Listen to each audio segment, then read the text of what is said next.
30 tech and digital meetup groups that all happen across the city, across everything from different programming and coding languages, UX, product design, you name it, there's probably a meetup group for it. There's a real hive of activity across Brighton and the surrounding areas. All of these events, including this one tonight, are free to join. They're available for people at all levels. So if you're curious about something, if you're switching careers, if you're just wanting to find out a little bit more or advance your career in some way, then please come along to them. And they're all hybrid as well. So as well as in person, we've got quite a big online audience this evening. But it does just mean that these events are as accessible as possible for people to come together, learn new things, meet new people, and do all that kind of good stuff that happens when you get people together at an event.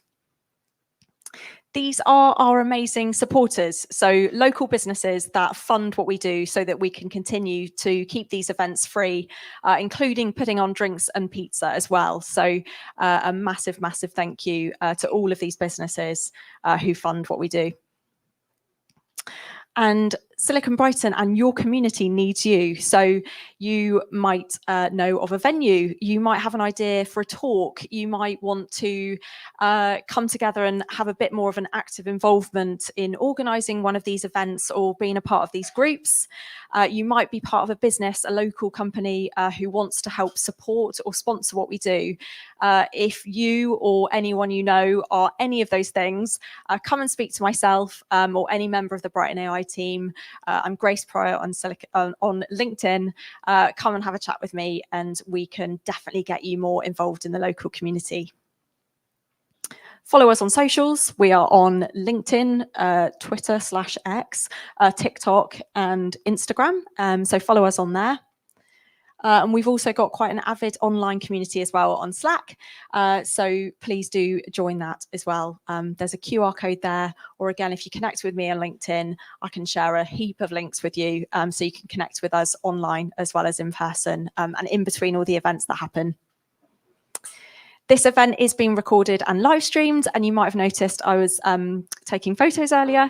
If for whatever reason you don't want to be included in any of the footage at all, please come and speak to me or let one of the Brighton AI organisers know. We'll all be facilitating workshops throughout the evening.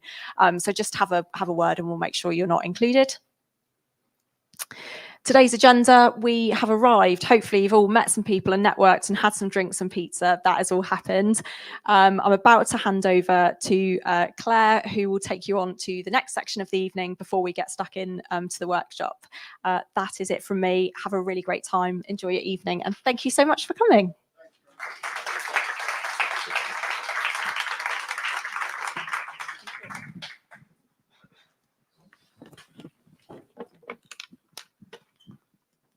Get out of the way. Hi. Hello, everyone.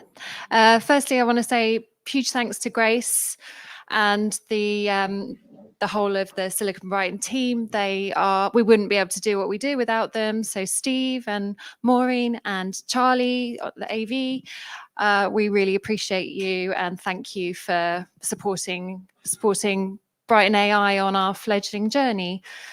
Thanks to you, everyone here. Thanks for turning up. We're really thrilled to see so many faces, new faces, some old faces, and to our audience online as well. We've got a bunch of people joining us, so we're really thrilled, and we just want to say welcome to Brighton AI in 2024. And I want to talk a little bit about what we want to do and what we foresee for the year ahead for Brighton AI. Now, this is quite a wordy purpose, but really what our purpose is to build a really thriving community of people who have got interests, they're experts, or they're just curious about AI and are here in Brighton. And we're really interested to know what brought you here tonight and what your interests are, and that part we'll delve into that a little bit later in the evening when we've got bit of a fun exercise. You've been given some rather weird stickers and there's some colours around the room, and I'll explain that a bit later, what we're going to do. But ultimately it's for us to find out, to get our data. We're all data people, I should imagine. We want to get our data together to really understand and get the insights that we need to be able to plan a really terrific year ahead for Brighton AI meetups and other events, things we can have going on. So I'll just grab this clicker. So this is our organising team. You will spot people around the room. We've all got our name badges, and obviously there's quite a lot of us, 6 of us, but AI is a very broad church, and I think we represent quite a good spectrum of interests in the area, in AI space, and all of us are, you know, really excited to have you all here, and we really want to know, you know, just feel free to come up and introduce yourselves and talk to us about AI or anything else. Talking about Brighton AI and AI being a broad church, we've done a little bit of work just in terms of splitting it down to manageable categories. I think innovation, commercialization, and ethics and governance are pretty self-explanatory. Brighton and beyond, that kind of represents our ambition really for what we want to do, and looking at the year ahead and the future. We know we've got a lot of expertise, really great people here and innovators, and we've got great ambitions for what Brighton AI could become. Who knows, we could be the main tech hub for AI in the country. Why not? And we also want to bring the city with us. You know, we all are representatives of this city, in and around the city, and to look at how AI can help our city and help our region as well. Again, come and talk to us about all those types of things, because that's what we get excited about. So there's lots of different ways to reach us, obviously through Silicon Brighton, but also the usual channels. And we've got a website coming soon as well, which is very exciting, courtesy of Matt, who is one of our organisers from the Big Lemon Company. He designed and sponsored the project, so that will be a place to find out everything that's going on with Brighton AI, and a kind of hub for resources and other things like that. So yeah, look forward to that in your emails. It'll be coming soon. So the next part of the evening, Graham, anyone gets that reference? I think you have to be born at least in 1982.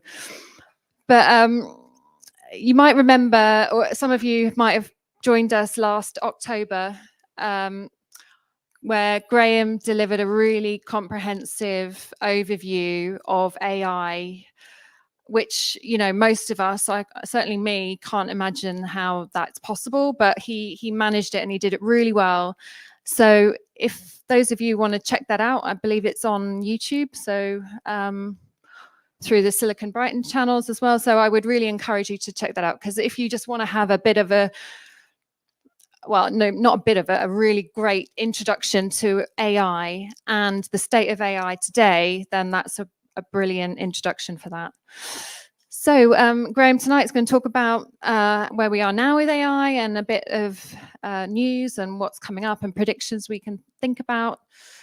So yeah, Graham, over to you.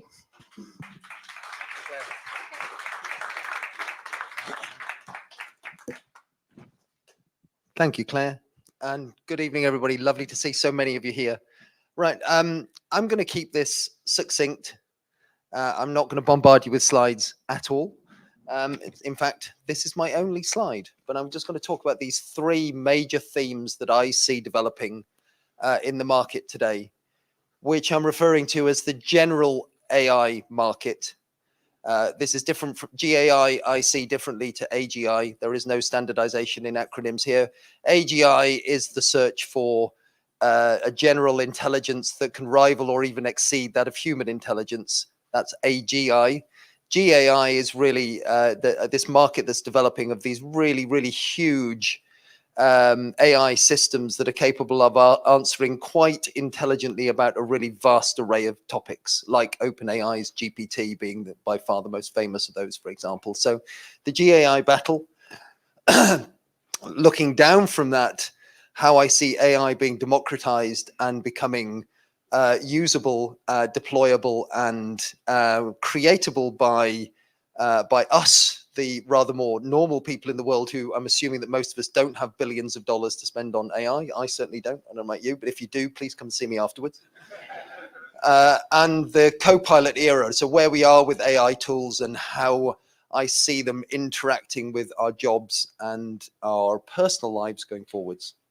So that's a lot to cover in a fairly short period of time. So I'm going to keep this summarized. And the idea is that I will talk and then I'll stop. And then anybody who wants to raise ideas, topics, questions, etc., either for me or for the audience in general to answer, then that will be fantastic. And we'll see where that goes. So let's just starting at the top. So GAI. So these are the big companies. So OpenAI seeming like the elephant in the room, although maybe it's not quite as much as a lot of people think, because of its heavy backing by Microsoft and the hold that Microsoft has over it.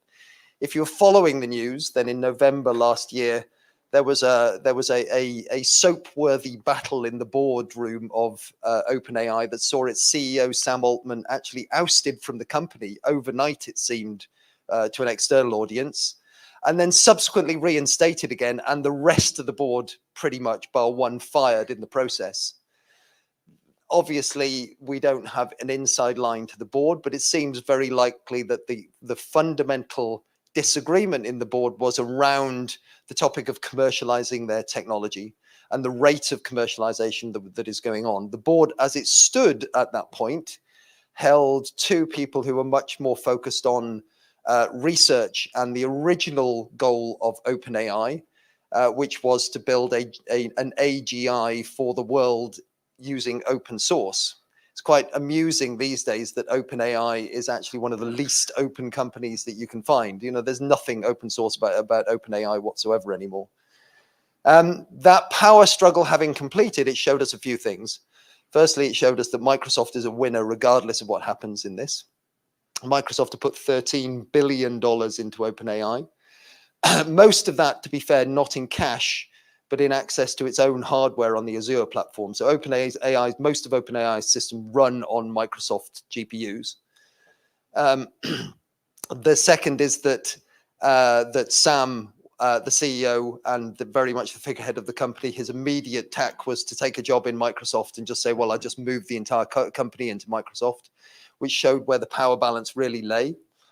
And the third is that the disruption that's caused to OpenAI and the loss of trust it's caused in the company has caused a lot of the larger enterprises that are investing a lot of money in OpenAI technologies to actually start to move towards using Azure's implementation of GPT. So Azure has its own GPT access, which has a tighter level of privacy, better terms and conditions for enterprise use than OpenAI's own GPT does. And Microsoft are winning from this significantly, to the extent that Microsoft themselves are now predicting a $10 billion per annum revenue from AI in the next couple of years, which is a huge number, although needs to be put in context with the fact that Microsoft's total revenue last year was $220 billion. So still only about 0.5% of their total turnover. Nevertheless, really significant. So Microsoft looked like one of the really big elephants in the room. Google, so where is Google? Google invented this market. A lot of the technologies that are now driving LLMs were created by Google Research Labs, including most of the fundamental developments that led to the Transformers model, which is the underpinning of today's large language models. They've been much slower to this game in many ways than OpenAI, than Microsoft themselves in their investment in OpenAI. But they've recently now started to show what they're capable of. So Gemini was released publicly only a couple of weeks ago. It was out in beta just before Christmas. Gemini is the latest model from Google, which is part of the Google Vertex AI platform. So Google, obviously a cloud provider like Microsoft Azure, like AWS. Google has its Google Cloud Platform, GCP. The AI components of that are called the Vertex Suite.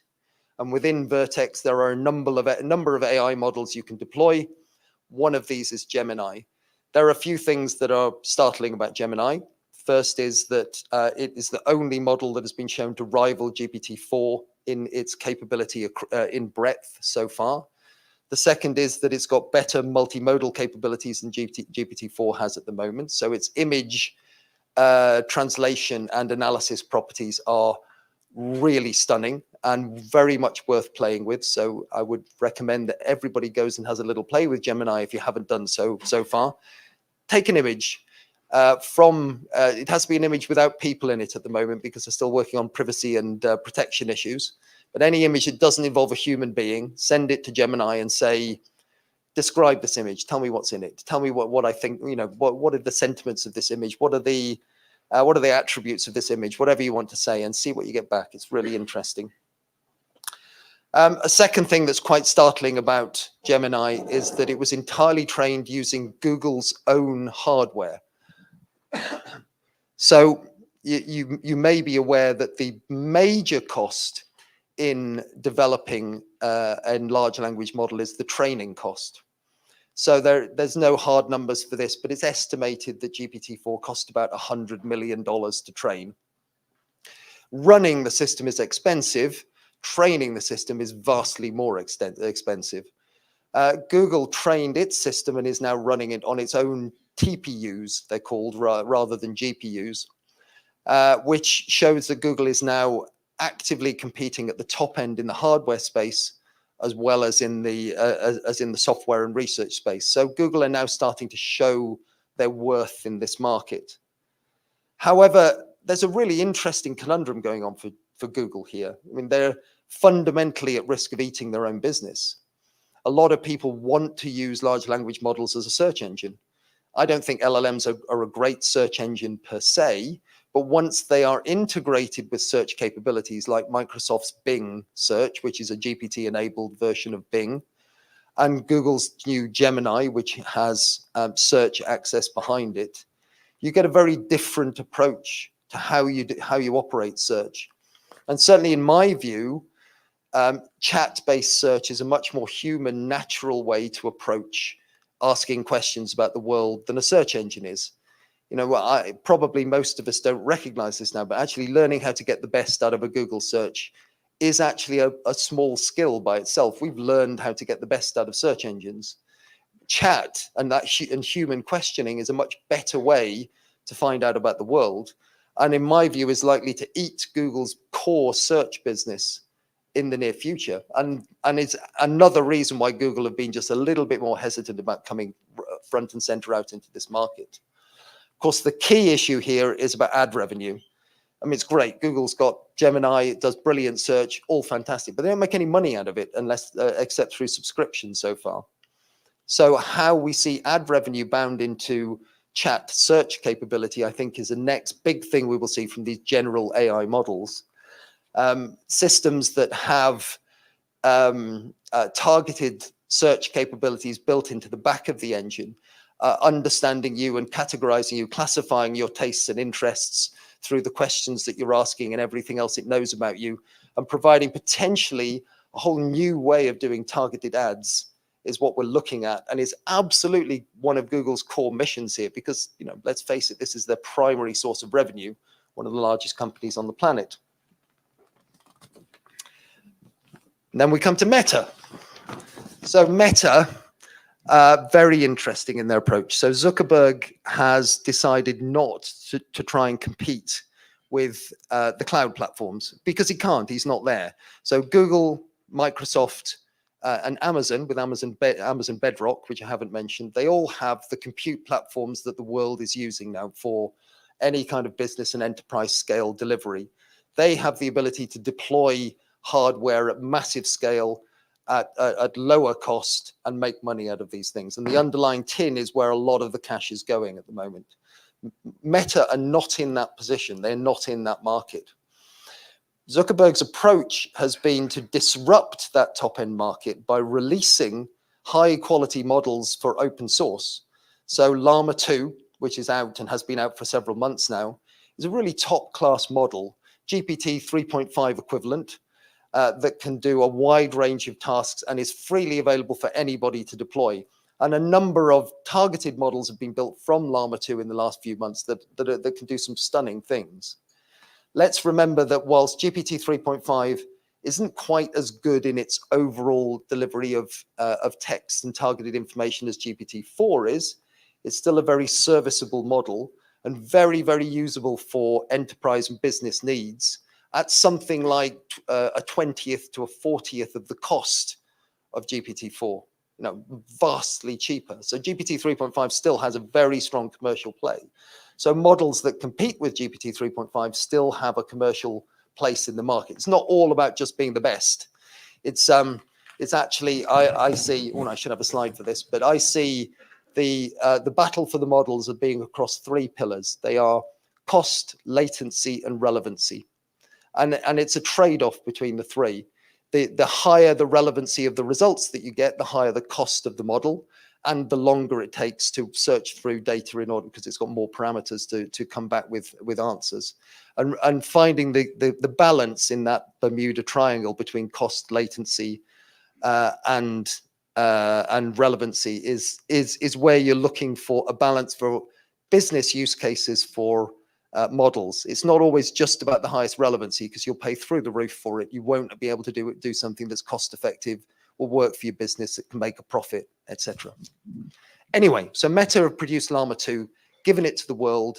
They have helped stimulate an open source AI development market that is really, really thriving. And I see actually a lot of the leading edge research coming from the open source community and not coming from the core players. So what Meta had managed to do in this is at least slow down the hegemony of the mamas at the top, the Microsoft, Apple, etc., from taking over the world with these general AI models, and built this open source capability. There are other companies that have now come through that are looking really promising in this space. We have one European company that produced a model called Mistral, French business, Mistral is a fantastic model as well.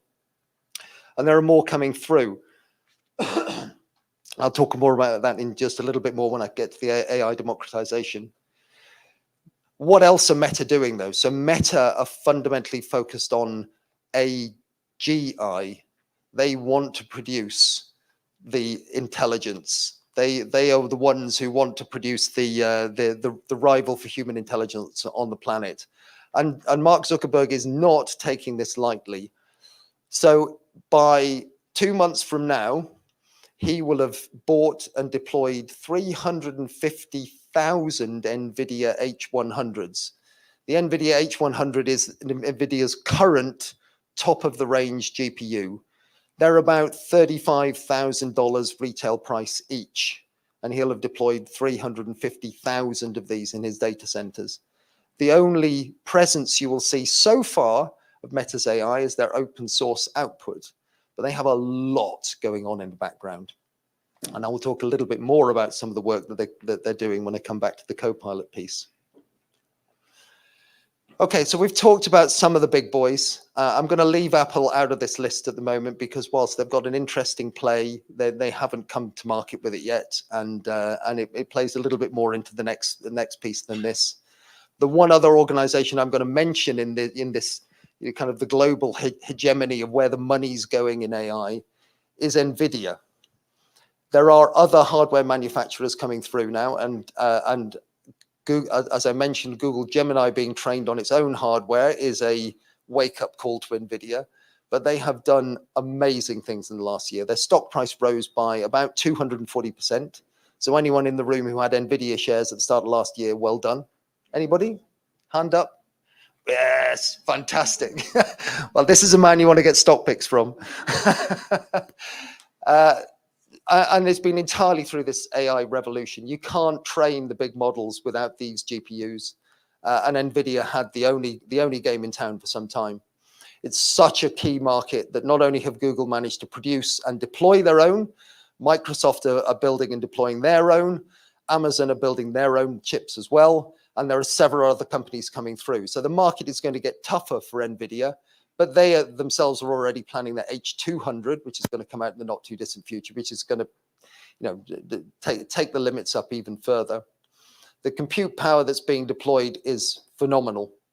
It's one thing that I hope we'll come back to in a future session in Brighton AI to talk about the ethics of AI. And one part of that is the rate of growth in data centers and the rate of power consumption that's going into data centers in order to deliver these benefits and how we might manage it. But that's for a different talk. Okay, so lots happening at the top end. Let me come to the second point. So it's not all about these massive companies with hundreds of billions of dollars to throw at this problem. The AI democratization space, I think, is the most interesting space to work in, and it's where I spend most of my time focused on.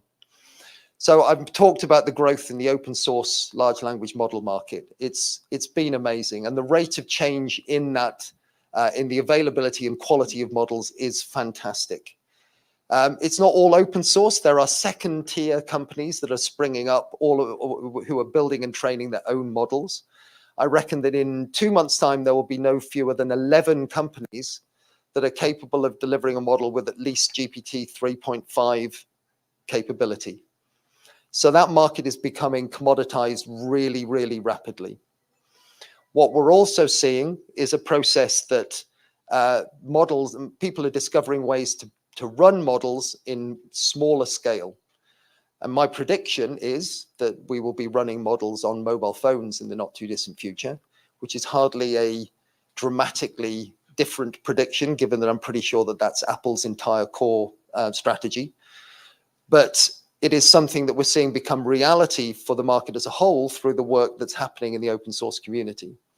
There is a process called quantizing of large language models, which is reducing the size of the numbers involved in the parameters of models. So reducing the floating point accuracy of the models, building integer-based models instead of large floating point models, etc., which vastly reduce the mathematical complexity of the model.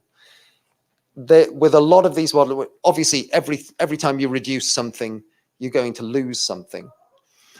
But I see that if you use models and train them for specific purposes, you can deliver really, really high quality results with really quite small models. So I've been running models directly on my own Mac laptop for several months now. I'm now successfully running a Llama 2 model, Facebook's Meta's model, on my Mac. It's a Mac M2, so it's not a small machine, but nevertheless, it's a consumer MacBook. And these things are coming down in requirements all the time. I'm getting very good response times from it. I'm able to use it for proof of concepts with customers. I'm able to actually drive genuine benefit from it. This is running entirely on my own hardware on a battery. So the cost per call is effectively zero at this point.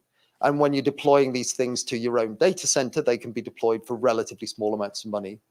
You're going to end up with something slightly less than GPT 3.5 capability, but you'll be able to do it at a cost point that is really meaningful and that you're able to make money from. So it's about defining what you want to use it for and how to get the best out of it.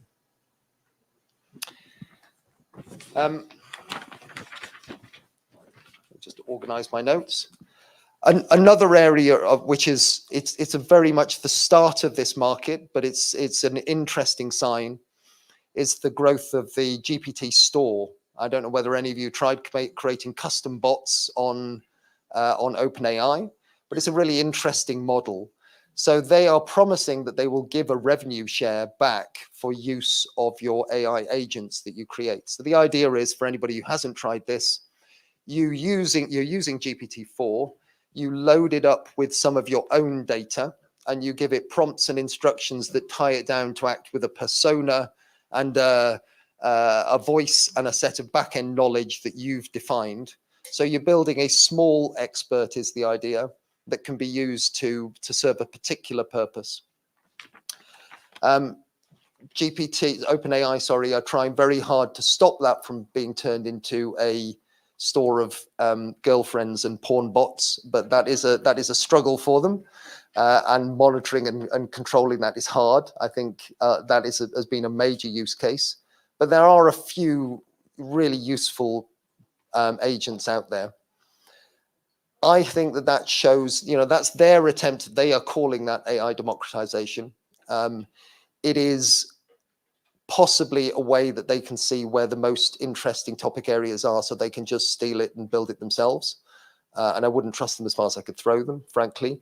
But it is an interesting way to add capability into your offerings right now for very little effort. They struggle with the amount of data that they can handle, and you can't control the way that they respond, but you can do quite a lot with the prompting and the back-end data. Anybody going out to try this, and I would encourage you all to try it, because if you're paying the basic subscription fee to OpenAI, then this is free to use beyond that.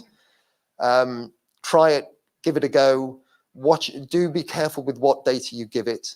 I consider it to be a security risk, and not just because you're allowing OpenAI access to whatever files you load onto it, but because LLMs are eminently hackable from an interface perspective. So you should assume that any data you load up could be accessed by a clever operator, that you're not hiding it very well behind a bot. Nevertheless, it's a really useful function, one really worth trying. I see this process continuing, and I see a lot of small businesses, medium-sized businesses, and enterprises all at all levels, and us as individuals, using AI agents directly in the near future for specific purposes, not just running from these very large general AI models in the cloud. I think it's the largest sum of money may go to the GAI companies, but there is still a multi-billion-pound opportunity in that direct deployment model. Okay, my last topic is, the last topic is how we're using them. So the co-pilots. Copilot is a language I really like to use at the moment, because the analogy I like to see is that we're currently developing towards a world where AI acts as a co-pilot to human endeavor. We all see that it's possible that AI could act as an autopilot and just do things without our involvement whatsoever. But that's really not where we are for most activities at the moment. Most of the quality uses of generative AI that I see are around augmenting skill, allowing us to do things faster, better, more efficiently, not about replacing us entirely. And that's as true whether you're talking about software development or copy creation for marketing, or information retrieval and insight analysis from corporate data, or customer chatbots, or image generation, or whatever it might be. We're augmenting human capability, not replacing it largely. Nevertheless, a US survey that came out just a couple of weeks ago suggests that 750 US enterprises surveyed, 37% of them said that they had reduced headcount because of the introduction of AI, which is a potential start of this process that we're seeing. Where that has happened, generally we've seen that has been in the most easily replaceable jobs. So, if you're involved in information gathering or copywriting or whatever, you're a much easier person to replace than if you are a domain expert in your subject with deep knowledge.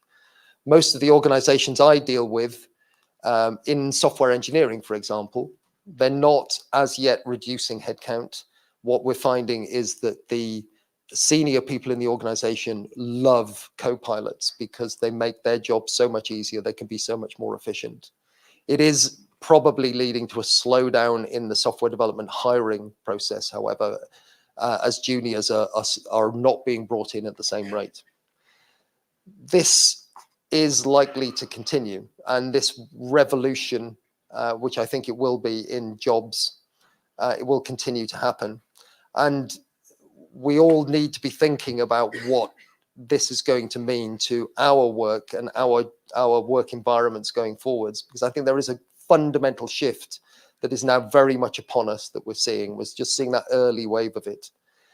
It means a lot of good things to the people who, as I say, are domain experts, who have skills and expertise in particular areas. It means a lot of automation at the lower end. This is exactly the same as every previous technological revolution, to be fair. It always happens, and we've always come out of it with a higher standard of living, but there is a lot of pain that we go through in the process. I wanted to finish off by talking about co-pilots on a personal level. So I've been talking about co-pilots in terms of your work life and how you operate your business. But on a personal level, and coming back to Meta themselves, part of their mission is to integrate AIs in as personal assistants to us. You may or may not be aware that Meta have now launched their latest version of their smart glasses. Their plan is that their Meta AI will be fully integrated into those smart glasses in the next few months. Initially as a internet-based streaming service, so your phone and an internet connection will be required for it to work. But significantly, they themselves are talking about driving that down so it's self-contained on the phone and that you could work in a disconnected environment. Today, it will provide prompts and text responses in screen inside your glasses. Going forwards, and they've said that this will be a free upgrade this year, you will be able to talk out loud and your glasses will listen and they will respond on screen using GPT-like responses. And another thing, I said this in a previous meeting, but if any of you have not tried talking to GPT, I strongly recommend that you do it, because it's an experience which is not the same as a text chat. And the quality of that communication, I find to be quite startling. I mean, it's really worth doing it just to get that slight chill on the back of the neck when you really feel like you're having a human conversation with this AI. Not at all like talking to Alexa or Siri or the like. Meta is going exactly this way. We've seen Apple, who are always a little bit behind the curve, but when they come in hard. Apple Vision Pro is out today. That is their first foray into the smart glasses market. What we're seeing here is the first part of an attempt to build the next generation of digital assistants for human life, as in moving from the phone to a wearable device that will augment and improve the lives around us, to be the genuine personal co-pilot that assists us in everything that we do, meaning that we never forget a face, that we always know where we are, that we have a handy tip on the tip of our tongue, etc., etc. This is their mission, and this is what they're trying to work at. So, and it's driven entirely by, well, it's driven largely by the growth in LLMs and the generative AI market. So yeah, so I mean, I could talk for hours. I need to stop. But these are the three major things that I see which are worth having some kind of view and opinion on in the world. How these multi-billion-dollar companies are driving the top end of the market. How AI is actually being democratized as well, and it gives us access as business owners, operators, entrepreneurs, workers in skilled environments, how we can use that AI for ourselves without passing our money to these big companies and keeping data privacy, and how we see AI actually starting to affect us both in our work and in our personal lives going forwards. Right, I better shut up. Does anybody have any comments or questions that they would like to bring out? Well done, by the way. Absolutely fantastic. Thank you, Graham. Sorry to barge in on your Q&A, but what we thought we could do is hopefully that's got everyone's juices flowing, thoughts, ideas, concerns, potentially. So if we are able to move swiftly on, is that okay? What we can do is, well, this part of the evening is designed, like I said before, to try and understand what all your interests are in AI and Brighton AI. And we want to try and harness that, get those insights in order to enable us to design better meetups and other events and things going forward. So we've got it into three main questions, which I'll ask when we kick off. But if you can just bear in mind, like, I know it's a bit cringe to have to sort of do these things, but we really, really appreciate you staying, and we want to bribe you with beer and pizza to just, thank you. Yeah, so what we're going to do is we're going to get into our color-coded groups. I will tell you where they are in the room. And there you will find some paper and pens and Post-its. I encourage you to talk to the person next to you and write down your answers to these questions as I read them out. And there will be a facilitator as well, one of our meetup organizing people, and some Silicon Brighton people will be helping as well. And then we're only going to do it for like 20 minutes, and then we're going to have another 10 minutes after just to have a bit of a chat through. And that the same goes for the people joining us online. If you wouldn't mind putting your answers to the questions when I ask them in the chat, and because we're really keen to hear your views too.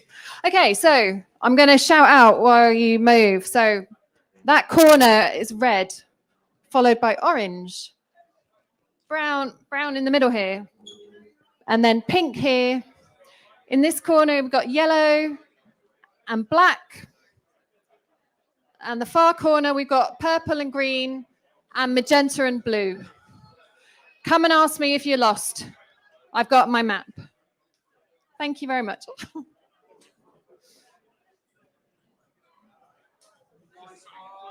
Oh, now we just hope that, like,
Presentations. Hopefully that was fun. If not fun, then a bit, I don't know, engaging for a minute or two. So what I'm going to do now is I'm going to go back to these questions. Just want to get a feel for those in the room and those joining us online about what you've talked about, see if it's similar themes running through the different groups. So I'm going to go over to Graham, first of all. Graham, for this first question, what topics, specific areas of AI or industry experts are you interested in? Yeah, so we had quite a technical bias in what we're talking about. So we talked quite a bit about technical workshops and how-tos. There was a strong sense that getting case studies from industry, meaningful use cases of what people have actually done that really works, and an oversight of what is actually happening in Brighton. So, the sweet spot there is somebody who's actively using AI for business value in Brighton would make a great speaker. Amazing, thank you. Steve, I'm coming over. Steve, I'm coming over. Will it stretch, Alex? Yep. Charlie. The first question, should I read it out again? You got it? Okay. What topics, subjects, etc.? Okay, so quite similar to Graham around the coding, the technical side. Keen to see a little bit deeper into how to build some applications using some AI technology. Got a lot here about ethics, bias, application with and positive impact in sustainability, the environment, image generation, voiceover, chatbots, you name it. We're all over it. Yeah. Fab. That is great. A lot. I'm going to go around the back here and find Martin. I feel like Challenge Annika. Martin. I'm here. Find you. I'm here. Oh, amazing. Right. Talk us through some of your topics, specific areas of AI that you and your group. Thank you, Claire. Thank you. I guess the main things. I know we didn't hear what was said earlier, so might be repeating ourselves. Practical real use. So please, can we share practical real use examples of AI so people can relate to it and understand how they apply it in their everyday business or work-related activities? Education came up as a big one. The process of educating, especially our youngsters, how do we help them? How do we help teachers teach AI and teach using AI? And how do youngsters learn to use AI for in an advantageous way? I think that's a real risk. All of the concerns, privacy, bias, provenance of data, environmental impacts, we've all heard, I'm sure, before. And that last one says, council services, what can we do there? Bear with me. BASVIC came up. We're talking to Sussex University quite a lot about initiatives there. Their apprenticeship scheme's fantastic. BASVIC could be a good target to bring medium youngsters into the group. Volunteer groups. 6 of us can't do this, so we need 600. We're at 550 something as of an hour ago. So we all need to do something, actually. One more. Podcasts. Oh, yeah. Mary. Oh, what was that? Oh, I'm coming to yellow. Right, one more. Hang on. I'm gonna go to the next question just because we move it on, and then BC, if you can talk to us about what kind of activities, formats. What did your group talk about? Right, so more panels and hackathons was something that came up a lot. So the hackathons would be something technical, but to make it more inclusive, we could have something whereby people with the non-technical skills, people with non-technical skills can join in the fun by maybe proposing the topics for the hackathons. Yeah, so that'll make it fun. And workshops, that came out a lot. And quizzes. Okay, people wanted to have quizzes because they were more fun and interactive. And we could also have Q&A sessions. And demonstrations of models. People wanted to see real life cases of how AI is being used, probably like a business case like the one Graham was talking about.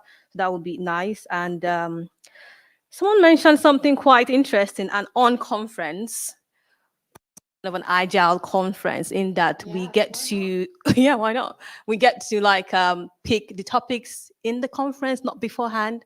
It's kind of spontaneous. I don't know how that would work, but it sounds like fun. What else oh, talks and demos. So that's what we got from here. And also networking on a smaller scale. And now we've got like a big networking team, and people can't like meet each other kind of personally. So we can like devise some smaller like subject areas that people can meet people within. Yeah, and get to know them and kind of like build the community from there, because I know you and you know me, and we kind of like have a relationship. So that kind of thing. Yeah. Great, thank you. Charlie, can I come to you? Is there anyone from the online community that had any cool ideas about activities and formats? Yes. Sorry to just spring it on you there. That's all good, no worries. So one of the big asks was for interactive sessions, like continuing to do similar things like today. Somebody also suggested a hackathon. I'm not quite sure what the format would be for that in this particular topic, but I think it's definitely possible. You do some digital hackathons and in the room hackathon stuff. Yeah, exactly. The real emphasis from everybody on Team YouTube seems to be continue doing events like these where we can bring everybody together and discuss. Great, cool, thank you. Right, one more, Matt, coming to you. Okay, so I think we had the best idea of the evening, actually, thanks to this young man here. So informal open mic sessions where you get 45 seconds, 5 minutes, whatever, just to stand up and ask some questions or present something, which is a really cool idea. We've also got quiz night, networking and connection, an AI Slack channel, non-technical hackathons, QA nights, workshops, demonstrations, expert papers up on the website, streaming videos.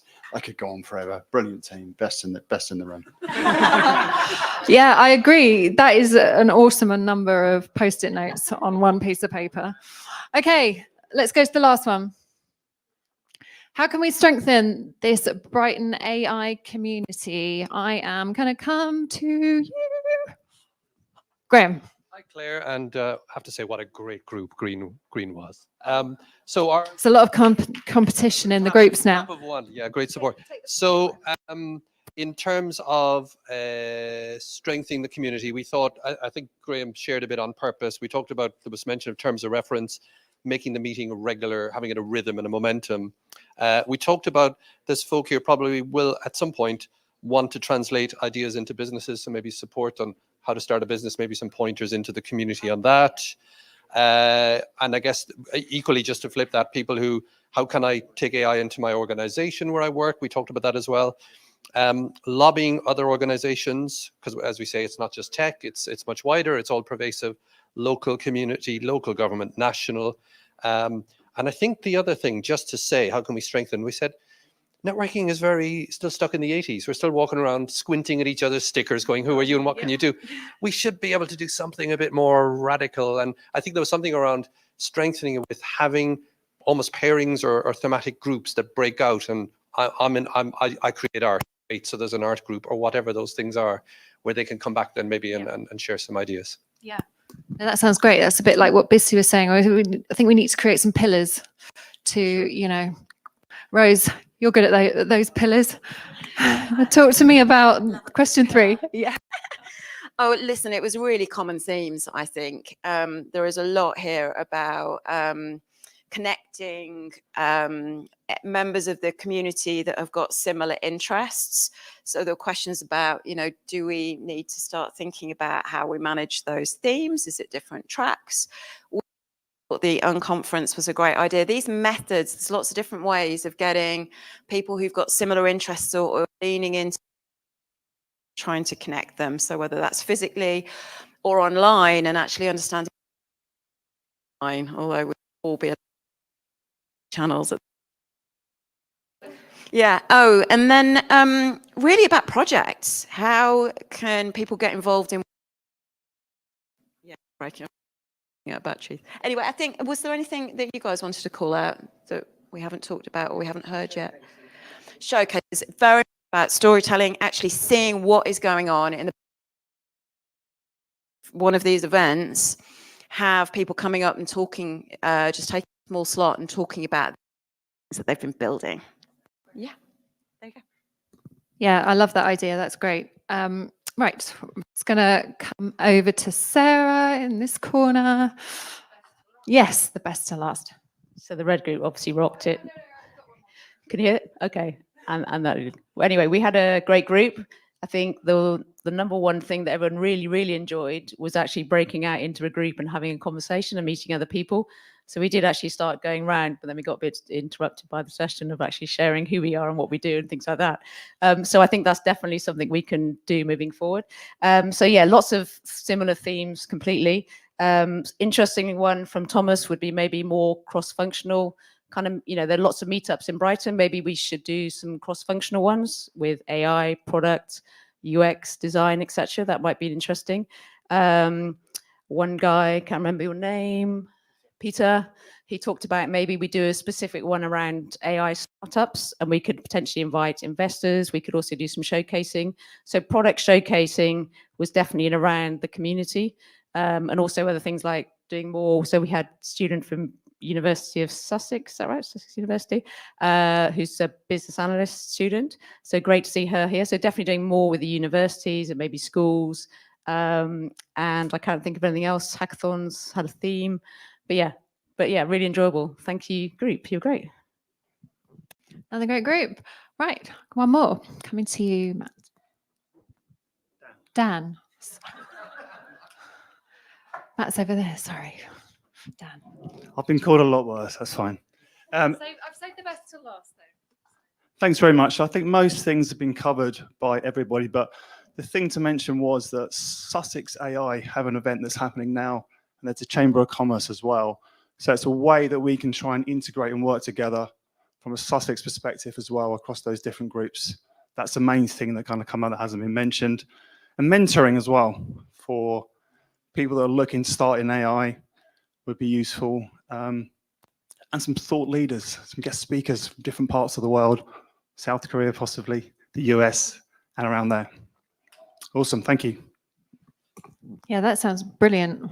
Yeah, we really we're looking to invite some really great people to come and speak, and you know, South Korea, America, wherever, you know, invite them via modern technology. That would, yeah, sounds awesome. Well, I did get around to everyone. I just want to double check. Yes, I did. Oh, hooray! It worked. Kind of. Now we. Now we just have to collate all this data that we wanted. But there's a technology guy over there, which probably who has the solution for that. How do you feed paper into your GPT? Anyway, so that wraps us up. Really, I want to, you know, there's still some booze here, and I think there's still pizza. Help yourselves and continue your conversations that you've just started. And stay in touch with us.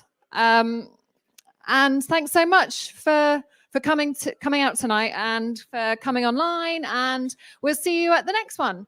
Okay. Thank you.